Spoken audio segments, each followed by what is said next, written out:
శాంతి. అలౌకిక దినచర్య రాజ్యోగి బ్రహ్మకుమార్ సచిన్ అన్నయ్య గారు తెలియజేసినటువంటి క్లాస్ యొక్క తెలుగు అనువాదాన్ని విందాము. ఒకసారి ఒక పిల్లి భారతదేశం నుండి ఇంగ్లాండ్ దేశాన్ని పర్యటించి వద్దాము అని బయలుదేరింది. అలా చాలా తిరిగి ఇంగ్లాండ్ దేశాన్ని చేరుకుంది. ఇంగ్లాండ్ దేశంలో కూడా చూడాల్సినటువంటి ప్రదేశాలు, ప్రాంతాలు అన్నీ తిరిగి చూసేసింది. అలాగే అక్కడ మహారాణి ఎవరైతే ఉన్నారో ఆ రాణి గారి యొక్క రాజదర్బార్, ఆ యొక్క ప్యాలెస్ని కూడా సందర్శించి వద్దాము అని బయలుదేరింది. ఇంకా అలా అన్నీ చూసేసి తిరిగి ఇండియాకి వచ్చేసింది. భారతదేశానికి వచ్చిన తర్వాత తన యొక్క ఇతర మిత్రులైనటువంటి పిల్లులు అడుగుతూ ఉంటాయి, ఇంగ్లాండ్ దేశానికి వెళ్ళి వచ్చావు కదా, ఎలా ఉంది ఇంగ్లాండ్ దేశం, నీ పర్యటన యొక్క విశేషాలు ఏమిటి అని అవన్నీ ఎంతో ఆసక్తిగా అడుగుతూ ఉంటాయి. అప్పుడు చాలా బాగుంది, నేను ఇలా చూశాను, అది చూశాను అని చాలా ఉత్సాహంగా ఆ పిల్లి వర్ణిస్తూ ఉంటుంది. తర్వాత మిత్రులైనటువంటి పిల్లులు అడుగుతూ ఉంటాయి, మరి అక్కడ మహారాణి ఉంటుంది కదా, ఆ మహారాణిని చూసావా, ఎలా ఉంది ఆ రాణి, ఆ రాణి యొక్క వేషధారణ ఎలా ఉంది, ఆ రాణి కిరీటం ఎలా ఉంది, ఆ రాణి యొక్క సింహాసనం ఎలా ఉంది అని ఇలా అన్నీ అడుగుతూ ఉంటారు. కానీ ఈ పిల్లి చెప్తూ ఉంటుంది, నేను రాజమహల్కి అయితే వెళ్ళాను, ఆ రాణి గారి ప్యాలెస్కి అయితే వెళ్ళాను, రాణి గారిని కలవాలనే ఆసక్తితో వెళ్ళాను, కానీ సరిగ్గా రాణిగారిని కలుద్దాము అనేటువంటి సమయానికి ఆ రాణిగారి సింహాసనం కింద ఒక మంచి అందమైనటువంటి ఎలుకను చూడడం జరిగింది. ఇంకా ఎప్పుడైతే ఆ ఎలుక కనిపించిందో నా దృష్టి అంతా ఎలుక వైపే వెళ్ళిపోయింది. అందుకే నేను రాణిగారిని సరిగ్గా చూడలేకపోయాను. ఎందుకంటే ఆ ఎలుక అటు ఇటు వెళ్తూ ఉండడం కారణంగా ఆ ఎలుక నాకు దొరికితే బాగుండు అనేటువంటి ఆలోచనలతో నేను రాణిగారిని సరిగ్గా చూడలేకపోయాను అని ఇలా పిల్లి తన అనుభవాన్ని ఇతర పిల్లులకు తెలియజేస్తూ ఉంటుంది. అంటే ఏ వ్యక్తి అయినా కూడా ఎక్కడికి వెళ్ళినప్పటికీ తనకిష్టమైనటువంటి, తనకు ప్రియమైనటువంటిది ఏదైనా కనిపించింది అంటే తప్పకుండా మొత్తం అటెన్షన్ అంతా కూడా అటువైపే వెళ్తూ ఉంటుంది. వారు ఏం చేస్తున్నప్పటికీ తమకు నచ్చింది, తమకు ఇష్టమైంది, కావాలనుకున్నటువంటి దానికి తప్పకుండా మహత్వం ఉంటుంది. ఇంకా అది కనిపించింది అంటే అటెన్షన్ అంతా కూడా లోపల వాళ్ళకి ఆసక్తి ఉన్నదాని వైపే వెళ్తూ ఉంటుంది. సో అలాగే ఈ బ్రాహ్మణ జీవితంలో కూడా మనం అన్నీ చూస్తూ వింటూ మన యొక్క దినచర్యలో కూడా మనస్సు యొక్క నేత్రం దేని వైపు కేంద్రీకృతం అవుతూ ఉంది అని పరిశీలించుకోవాల్సినటువంటి అవసరం ఉంది. ఎందుకంటే బాహ్య రూపం ఎలా ఉన్నప్పటికీ మన అటెన్షన్ అంతా మన లక్ష్యం వైపే ఉంటుందా అని పరిశీలించుకోవాలి. కాబట్టి ఈ బ్రాహ్మణ జీవితంలో మన అలౌకిక దినచర్యలో ఏ విషయాలపైన మనం అటెన్షన్ ఇవ్వాలి, ఒక శ్రేష్ఠ బ్రాహ్మణాత్మ, ఒక తీవ్ర పురుషార్థి, ఒక మహాన్ యోగి తన యొక్క దినచర్యను ఎలా ఉంచుకోవాలో, ఆ దినచర్యలో తాను ప్రాధాన్యతను ఇవ్వాల్సినటువంటి 10 అంశాల గురించి మనం ఈరోజు తెలుసుకుందాము. ప్రతిరోజు రాత్రి పడుకునే ముందు మనల్ని మనం పరిశీలించుకోవాలి, చెక్ చేసుకోవాలి, ఎంతవరకు నేను ఇవన్నీ కూడా చెయ్యగలుగుతున్నాను. ఒకవేళ చెయ్యలేకపోతున్నాను అంటే దానికి గల కారణం ఏంటి, నా యొక్క ఏకాగ్రత ఎలా ఉంది, ఇలా వీటన్నిటినీ కూడా మనం పరిశీలించుకోవాలి. అందులో మనం అటెన్షన్ ఇవ్వవలసినటువంటి మొట్టమొదటి అంశము అమృతవేళ. మొత్తం మన యొక్క సంపూర్ణ పురుషార్థానికి ఆధారము అమృతవేళ. మొత్తం మన పురుషార్థమే ఏమిటి ఇక్కడ అంటే ఆంతరికం, బాహ్యమైనటువంటిది కాదు, ఆంతరికం. శివ్ బాబా మనకు తెలియజేసినటువంటి మొట్టమొదటి నియమం లేదా మొదటి మర్యాద అమృతవేళ. ఎన్ని గంటలకు మేలుకోవాలి అనేది కూడా బాబా మనకు తెలియజేశారు. మరి మనం ప్రతిరోజు ఒక రెగ్యులర్ టైంని, ఒక ఫిక్స్డ్ టైంని మనం నిర్ణయించుకోవాలి. తర్వాత అమృత వేళలో యోగం కూడా చాలా శక్తిశాలిగా సంపూర్ణ ఏకాగ్రతతో చేయాలి. ఆ సమయంలో నిర్లక్ష్యము, వ్యర్థము, సోమరితనము ఇలాంటివేవీ ఉండకూడదు. ఎందుకంటే ఈ అలౌకిక దినచర్యకు పునాది అమృతవేళ. ఆ సమయంలో లైట్ హౌస్గా, మైట్ హౌస్గా యోగం చేయాలి. ఒకవేళ నిద్ర వస్తే కూడా నడుస్తూ తిరుగుతూ చేసే ప్రయత్నం చేయాలి. ఒకవేళ బుద్ధి భ్రమిస్తూ ఉంది, ఆ విషయాలు ఈ విషయాల యొక్క చింతన నడుస్తూ ఉంది అంటే ఆ సమయంలో జ్ఞానాన్ని చదువుకోవాలి, మురళి చదువుకోవాలి. లేదా వీలవుతే స్నానం చేసి కూర్చునే ప్రయత్నం చేయాలి, బాబా రూమ్లో చేసే ప్రయత్నం చేయాలి. అంతేగాని కొంతమంది లేవగానే అదే బెడ్ పైన కూర్చొని యోగం చేసే ప్రయత్నం చేస్తారు, కానీ అది సరికాదు. లేవగానే బాబాకి గుడ్ మార్నింగ్ చెప్పాలి, ముఖం కడుక్కోవాలి, బ్రష్ చేసుకోవాలి. ఒకవేళ ఇంకా నిద్ర వస్తే ఎక్సర్సైజెస్, ప్రాణాయామం, వాకింగ్ ఇలా చేస్తూ మనం మన యొక్క అమృత వేళ సమయాన్ని ఏకాగ్రతతో సఫలం చేసుకోవాలి. ఇలా రకరకాలుగా యోగం చేయాలి. నిన్న చేసింది వాళ్ళు ఉండకూడదు. కొత్త కొత్త డ్రిల్స్ యొక్క అభ్యాసం చేయాలి. బాబాను కొత్త సంబంధంతో జ్ఞాపకం చేయాలి. అప్పుడప్పుడు బాబాను బాడీ గార్డ్గా, బాబాను డ్రైవర్గా, బాబాను దోబీగా, నావికుడిగా, తోటమాలిగా, బాబాను ఒక సహోదరుడిగా, బాబాను ఒక అబ్బాయిగా, ఇలా ప్రతిరోజు బాబాతో మనం ఒక కొత్త సంబంధంతో మనల్ని మనం బాబాతో జోడించుకోవాలి. బాబా మన యొక్క టీచర్ ఉన్నారు, మన యొక్క గైడ్ ఉన్నారు, బాబా మన యొక్క మెంటార్ ఉన్నారు, బాబా మన యొక్క ఆర్కిటెక్ట్ ఉన్నారు. ఇలా బాబాతో ప్రతిరోజు ఒక కొత్త సంబంధాన్ని మనం అనుభూతి చేసుకుంటూ ఉన్నట్లయితే నూతనంగా అనిపిస్తుంది. ఆ సమయంలో భగవంతుడితో మనం మాట్లాడాలి. మరి ఏం మాట్లాడాలి?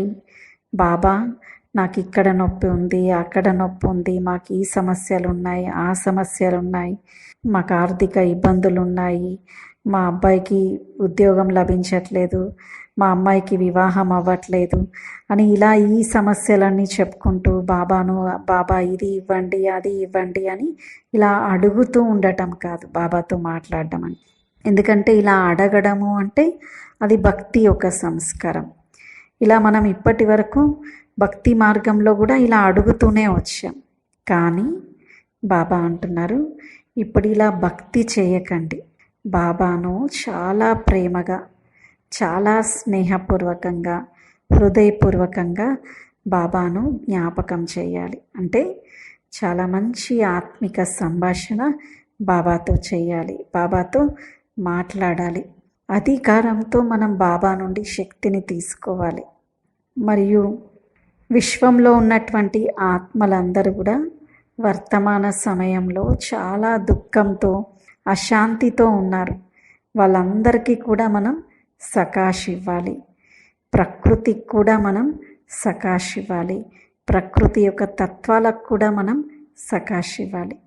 ఇలా మనం అమృతవేళ యోగాన్ని విధిపూర్వకంగా చేయాలి. ఆ తర్వాత రెండవ అంశం పోస్ట్ అమృతవేళ సమయం. అంటే అమృతవేళ తర్వాత మురళీ క్లాస్కి ముందు ఉన్నటువంటి సమయం. జ్ఞానం యొక్క మనన చింతన చేయాలి. ఆ సమయంలో వాకింగ్ చేయటం, ఎక్సర్సైజెస్ చేయటం. ఇలా చాలామంది అమృతవేళ యోగం చేసిన తర్వాత మళ్ళీ పడుకుంటారు. ఆ సమయంలో అస్సలు పడుకోకూడదు. ఎందుకంటే ఇప్పటి వరకు మనం బాబా నుండి పొందాము. మళ్ళీ పడుకుంటే ఆ పొందిందంతా ఒక రకంగా పోగొట్టుకున్నట్లు అవుతుంది. కాబట్టి ఆ సమయంలో వాకింగ్ చేయాలి, ఎక్సర్సైజెస్ చేయాలి, క్లాసెస్ వినాలి, చదువుకోవాలి. ఆ రోజంతా నేను ఎలా గడపాలి, ఏ స్వమానంలో ఉండాలి, నా దినచర్య ఎలా ఉండాలి, ఈరోజు నా మనస్సు యొక్క చర్య ఎలా ఉండాలి అని ఇలా ఆ సమయంలో మనం ఒక చక్కటి ప్లానింగ్ అనేది చేసుకోవాలి. మూడవ అంశము, ప్రతిరోజు నియమపూర్వకంగా మురళిని వినాలి. మరి మురళి కూడా సెంటర్లోనే వినాలి. అంతేగాని ఇంటర్నెట్లో విన్నాము, మొబైల్ ద్వారా విన్నాము అని ఇలా అనుకుంటూ ఉంటారు. సెంటర్లో వినడం వలన లాభం ఏంటి అంటే ఆ సెంటర్ యొక్క వాతావరణం, వైబ్రేషన్స్ ఇవన్నీ కూడా మనల్ని ఒక ఏకాగ్ర స్థితి అవ్వడానికి సహకరిస్తాయి. మరి బాబా ప్రతిరోజు మనకు వినిపించేటువంటి మురళి ఏమిటి అంటే మన సమస్యలకు సమాధాన రూపం మురళి. మనకున్నటువంటి ఎన్నో విఘ్నాలకి పరిష్కారము మురళి ద్వారా లభిస్తుంది. కాబట్టి ప్రతిరోజు మురళి రెగ్యులర్గా పంక్చువల్గా తప్పకుండా వినాలి. తర్వాత బీకే అంటే తప్పకుండా డైరీ పెన్ చేతిలో పట్టుకోవాలి. మనకు నచ్చినటువంటి ఆసక్తి కలిగినటువంటి ముఖ్యమైనటువంటి పాయింట్స్ని తప్పకుండా నోట్ చేసుకోవాలి. బాబా మనకు ఒక యూనిఫామ్, ఒక డ్రెస్ కోడ్ కూడా ఇచ్చారు. సో అలా వైట్ డ్రెస్లో వెళ్ళామనుకోండి, వైట్ డ్రెస్లో అలా యూనిఫామ్లో మురళి విన్నారనుకోండి, ఒక గాడ్లీ స్టూడెంట్ లైఫ్ యొక్క ఈశ్వరీయ విద్యార్థి జీవితం యొక్క అనుభవాన్ని మనం పొందగలుగుతాం. ఒకవేళ ఏ కారణం చేతైనా ఉదయం మురళి క్లాస్కి వెళ్ళలేకపోయారు అంటే మధ్యాహ్నమైనా సాయంకాలమైనా తప్పకుండా సెంటర్కి వెళ్ళి మురళి చదువుకోవాలి లేదా వినాలి. నాలుగవ అంశము భోజనం. బాబా మనకి సంగమ యుగంలో బ్రహ్మ భోజనం యొక్క ప్రాధాన్యతను మనకు తెలియజేశారు. ప్రతిరోజు తప్పకుండా 24 గంటల సమయంలో ఒకసారైనా మనం బాబాకి భోగ్ అర్పించాలి. ఎందుకంటే బాబాకి భోగ్ పెట్టడము అంటే బాబా ఇచ్చింది తిరిగి బాబాకి అర్పిస్తున్నాము అని అర్థం. మనం చాలా ప్రేమగా, చాలా స్నేహపూర్వకంగా భోజనంని తయారీ చేసుకోవాలి. అంతే ప్రేమగా బాబాకు అర్పించాలి. అంతే ప్రేమతో దాన్ని ఈశ్వరీయ మహాప్రసాదంగా స్వీకరించాలి. ఎందుకంటే బాబా ఒక అవ్యక్త మురళిలో చెప్పారు, మీరు ప్రేమతో చెయ్యండి. అప్పుడు ఇలా ప్రేమతో వంట చేశారు, ప్రేమతో బాబాకు అర్పించారు, ప్రేమగా దాన్ని స్వీకరించారు అంటే దీంతోటే మనలో 50% పవిత్రత వచ్చేస్తుంది అని బాబా ఒక అవ్యక్త మురళిలో తెలియజేశారు. విశేషంగా ఒకవేళ ఇంట్లో ఎవరు జ్ఞానంలో లేరు అంటే అలాంటి వారికి భోజనం బాబా యొక్క జ్ఞాపకంలో చేసి పెట్టడం ఒక మంచి సేవ. కాబట్టి మంచిగా ప్రేమగా స్నేహపూర్వకంగా బాబా యొక్క జ్ఞాపకంలో ఉంటూ ఆ యొక్క భోజనాన్ని తయారు చేయాలి. ఇంటికి ఎవరైనా అతిథులు వచ్చినా కూడా అలా ప్రేమగా స్నేహంగా వండి బాబాకు అర్పించింది వారికి కూడా వడ్డించారనుకోండి, వారి యొక్క హృదయాన్ని చేరుతుంది. అందుకే లౌకికంలో అంటూ ఉంటారు అన్నట్టు, if you want to win others hearts go through stomach అని అంటూ ఉంటారు. అంటే ఇతరుల యొక్క మనస్సును మీరు జయించాలి, ఇతరుల యొక్క హృదయాన్ని జయించాలి అంటే తప్పకుండా వారి యొక్క పొట్టను జయించాలి. పొట్టను జయించడము అంటే వారి యొక్క పొట్టకి ఇష్టమైనటువంటి ప్రీతి వంటకాలను, వారికి ప్రీతి భోజనాన్ని అందించాలి అని అంటూ ఉంటారు. ఇలా బాబా యొక్క జ్ఞాపకంలో భోజనం తయారు చేయడం, వేరే వారికి వడ్డించడము, మనము ప్రేమగా స్వీకరించడం కూడా మన ఉన్నతి కోసం ఇది కూడా దోహదపడుతూ ఉంటుంది. 5వ అంశము, రోజు మొత్తంలో బాబా మనకు మధ్య మధ్యలో ట్రాఫిక్ కంట్రోల్ యోగం చేయమని తెలియజేశారు. అమృత వేళ 4 గంటల సమయంలో, ఆ తర్వాత 7 గంటల సమయంలో, ఉదయం 10:30కి, 12 గంటలకు, సాయంకాలం 5:30కి, 7:30కి, రాత్రి 9:30కి, ఇలా మన మనస్సు యొక్క ఆలోచనల ట్రాఫిక్ కంట్రోల్. పరిపరి విధాలుగా భ్రమిస్తూ ఉండేటువంటి మనస్సును ఒక దిశ వైపు ఏకాగ్రం చేసేటువంటి ట్రాఫిక్ కంట్రోల్. మరి ఈ ట్రాఫిక్ కంట్రోల్ సమయంలో మన మనస్సుకి రకరకాల అభ్యాసాలను మనం అందించాలి. ఒకసారి నేను అశరీరీ ఆత్మను, నేను శాంతి స్వరూప ఆత్మను, నా నుండి శాంతి కిరణాలు వెలువడుతూ ఉన్నాయి, నా చుట్టూ వ్యాపిస్తూ ఉన్నాయి అని ఇలా మనం ఆత్మ యొక్క అనాది గుణాల యొక్క అభ్యాసం చేయాలి. ఒకసారి బిందువుగా ఈ బాబా దగ్గరికి వెళ్ళాలి, బాబా నుండి సకాష్ తీసుకోవాలి, మళ్ళీ కిందికి రావాలి.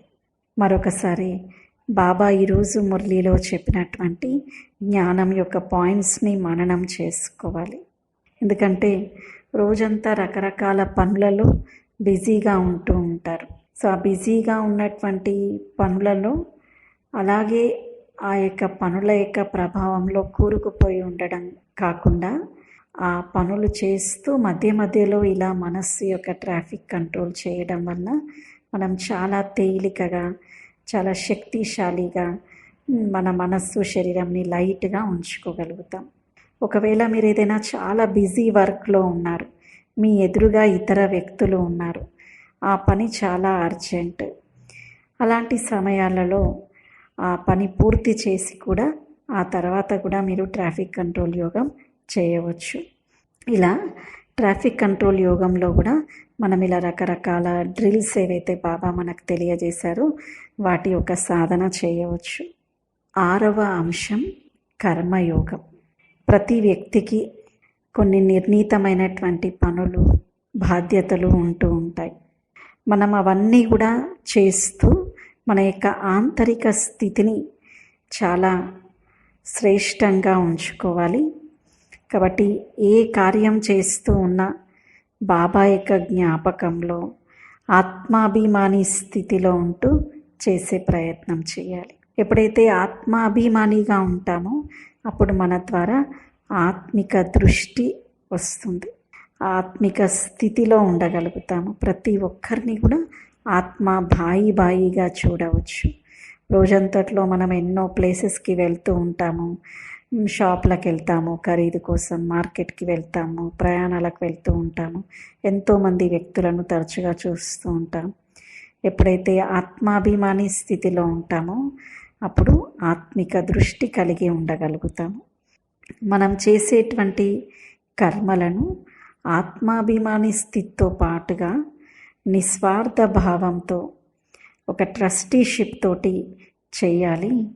బాబా యొక్క శ్రీమతం ఏదైతే తెలియజేశారో దానిని అనుసరిస్తూ మనం చేయాలి. ఇలా ఎప్పుడైతే ఆత్మాభిమానిగా ఆత్మిక దృష్టితో, నిస్వార్థ భావంతో, ఒక నిమిత్త భావంతో చేస్తామో అప్పుడే ప్రతి కర్మ ఒక కర్మయోగి చేసిన కర్మగా అవుతుంది. అప్పుడే మనం చేసేటువంటిది కర్మయోగం అవుతుంది. సాయంకాలం సంధ్యా సమయం యొక్క యోగం కూడా మనం చాలా ప్రాధాన్యత ఇవ్వవలసినటువంటి అంశము. ఎందుకంటే బాబా తెలియజేశారు, ఉదయం అమృత వేళకి ఎంత ప్రాధాన్యత ఉంటుందో సాయంకాలం సంధ్యా సమయంలో కూడా యోగానికి అంత ప్రాధాన్యత ఉంటుంది. విశేషంగా 6:30 నుండి 7:30 వరకు సమయం. ఆ సమయంలో మనం అతీంద్రియ సుఖం యొక్క అనుభూతిని చేసుకోగలుగుతాము. ఫరిష్తా స్వరూపంలో విహరిస్తూ ఆ యొక్క అనుభూతిని చేసుకోగలుగుతాము. చాలా సైలెన్స్ యొక్క అనుభూతిని చేసుకోగలుగుతాము. కాబట్టి ఆ సమయం యొక్క యోగంకి కూడా చాలా ప్రాధాన్యతనివ్వాలి. ఒకవేళ 6:30 నుండి 7:30 వరకు సమయం తీయలేము అనుకున్నట్లయితే కనీసం 7 గంటల నుంచి 7:30 వరకైనా మనం ఆ సంధ్యా సమయంలో యోగం చేసేటువంటి ప్రయత్నం చేయాలి. 8వ అంశము మనన చింతన, అనగా జ్ఞాన చర్చ చేయటం. బాబా ఎప్పుడు మురళీలలో మనకు తెలియజేస్తూ ఉంటారు, ఏ విధంగా ఆవు కూడా ఏం చేస్తుంది, గడ్డి తింటుంది, ఆ తర్వాత దాన్ని నెమరు వేస్తూ ఉంటుంది. అలాగే జ్ఞానాన్ని విన్న తర్వాత దానిని మననం చేయాలి. ఎప్పుడైతే మనం మననం చేస్తామో అది మనదిగా అవుతుంది. మరి మననం చేసి వేరే వారితో కూడా మనం జ్ఞాన చర్చ చేయాలి. మరి జ్ఞాన చర్చ చేయాలి అంటే ఇతర వ్యక్తులతో కలిసి మనం చేయవలసి ఉంటుంది. ఒకవేళ కుమార్స్ కలిసి ఉంటున్నారనుకోండి, వారు కలిసి జ్ఞానం యొక్క చర్చ చేయవచ్చు. ఇంట్లో ఇతర సభ్యులు కూడా జ్ఞానంలో ఉన్నారు అంటే వారితో కలిసి చర్చ చేయవచ్చు. ఇలా జ్ఞానం యొక్క డిస్కషన్ చేయాలి. ఏం చేయాలి అందులో విశేషంగా, ఈరోజు బాబా మురళిలో ఏం చెప్పారు, ఈరోజు మురళిలో వరదానం ఏమి, ఈరోజు బాబా మురళిలో ఫలానా పాయింట్ ఎందుకని అలా తెలియజేశారు. మరి ఇలా చాలా నష ఉండాలి మనకి. బాబా ఈరోజు మురళిలో సంతోషవంతులైనటువంటి పిల్లల లక్షణాలను తెలియజేశారు. మరి బాబా ఈరోజు మురళిలో జ్ఞానం యొక్క 3వ నేత్రం ఇప్పుడు తెరుచుకుంది అని చెప్పారు. మరి జ్ఞానం యొక్క 3వ నేత్రం తెరుచుకుంది అంటే అర్థం ఏంటి? ఇలా మనం వేరే వారితో చర్చ చేయాలి. ఎందుకంటే ఈ నోటి ద్వారా జ్ఞానాన్ని మాట్లాడాలి. అప్పుడే జ్ఞానం యొక్క సంస్కారం పక్కాగా అవుతుంది. ఈ నోటి ద్వారా జ్ఞానాన్ని మాట్లాడాలి, వేరే వారికి తెలియచేయాలి. ఈ నోటి ద్వారా బాబా యొక్క జ్ఞాన గంగను ప్రవహింపచేయాలి.